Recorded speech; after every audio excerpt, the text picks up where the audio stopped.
For me, as a blogger, a professional blogger and a vlogger, I think the biggest plot twist of the last decade is most definitely the power that digital influencers have, and it's there for everybody, really. Essentially, everybody can tweet, Facebook, grow a blog and have influence. And I think it's become a hugely democratic form of communication. This world, this digital landscape is available for everybody to nurture and hone and create and share. And I absolutely love that. So blogger campaigns are so exciting. I'm going to talk about my own personal blogger campaigns that I've loved being a part of. I think the ones that stand out to me are, obviously, like everything, are the ones that feel the best fit for me. I don't work with brands that I don't love or that don't fit with my lifestyle or ethos. And being a beauty lover, I suppose two that stand out for me massively are the Bare Minerals campaign that I was in with a handful of bloggers on the Bare Skin foundation, which I absolutely loved being part of that, on trialling it, on having the makeover, on sharing my thoughts on that. And I really loved being in a Nivea campaign.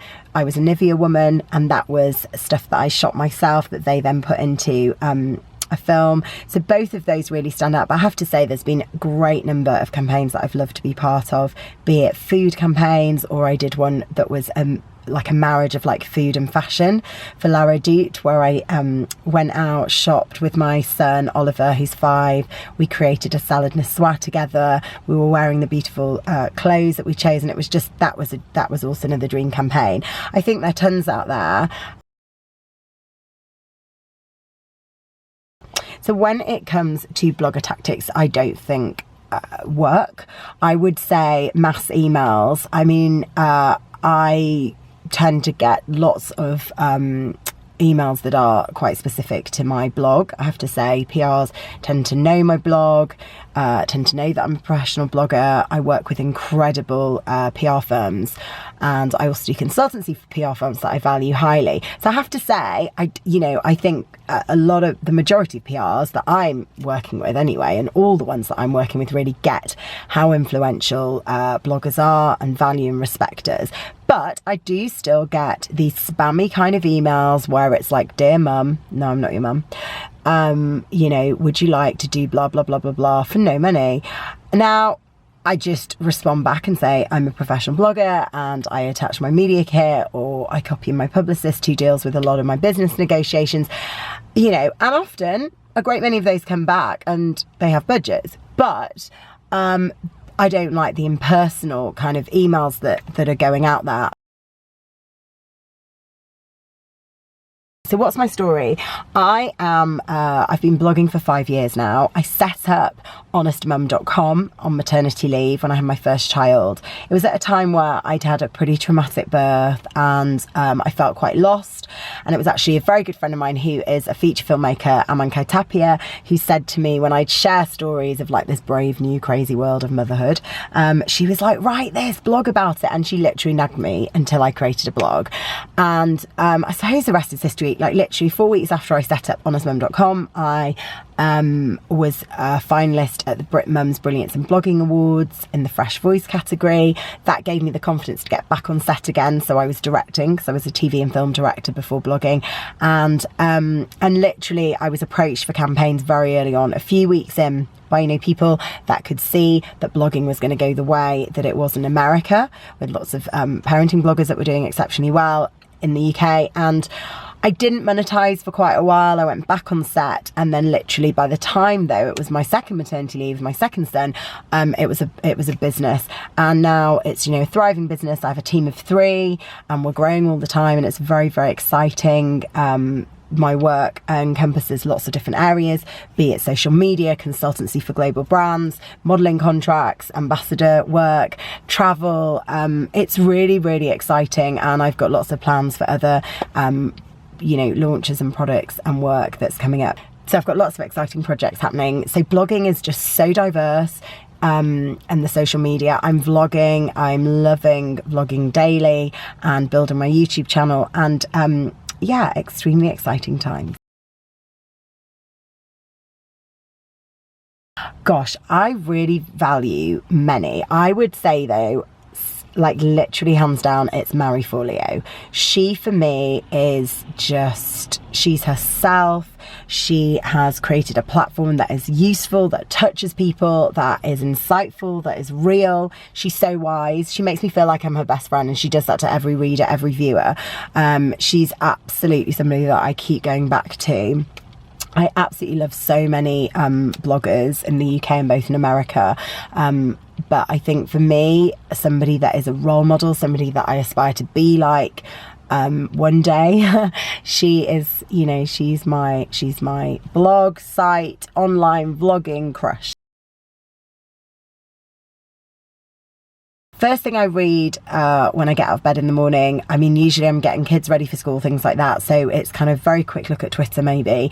Then once they're at school, it's BBC News, and I just like, then it's social media and blogging.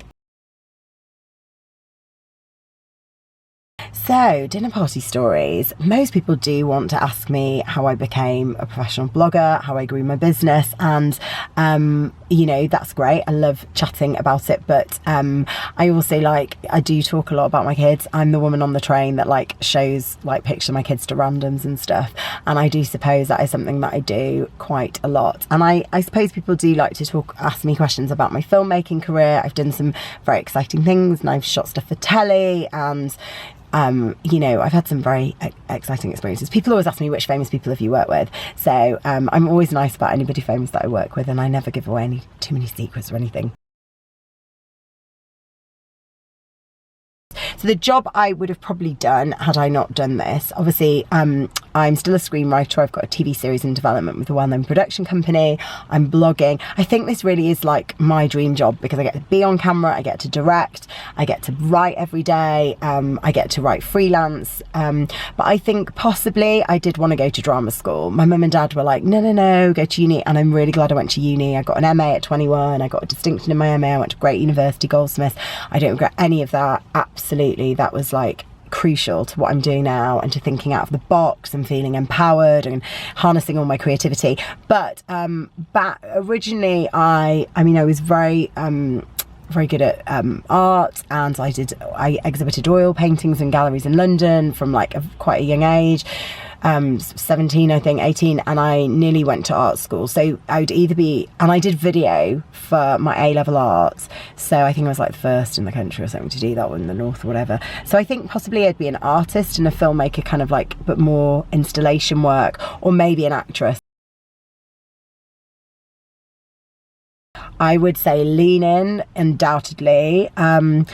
Not in the sense that, I agreed with everything she wrote. So changing my life, I suppose it just really, everything that I advocated was in that book, but she articulated it in a way that just resonated, that I was just yes. And hearing from someone, you know, top of her game, and such an incredibly empowering read, I think for me that was brilliant. It just reaffirmed that we deserve as women to take our place at the table, to sit on the director's chair, to tell our stories, to feel that we can be many things, and you know, the world's our oyster. And I found that just, yes, wonderful. What's the next chapter in blogging? I think it's going to keep growing. I think ways of sharing and telling stories is going to keep evolving. I believe that video, it's already proving to be such a powerful way of communicating. For me, that's something that I'm dedicated on building more. And I'm excited to see what new social platforms arise, new ways that we can move people on screen, connect with people on screen, big or small screens. And I really see that telly and video online is merging. We want to be our own schedulers. We want to watch things on demand. And I'm absolutely loving creating and being a creator. And I hope that continues.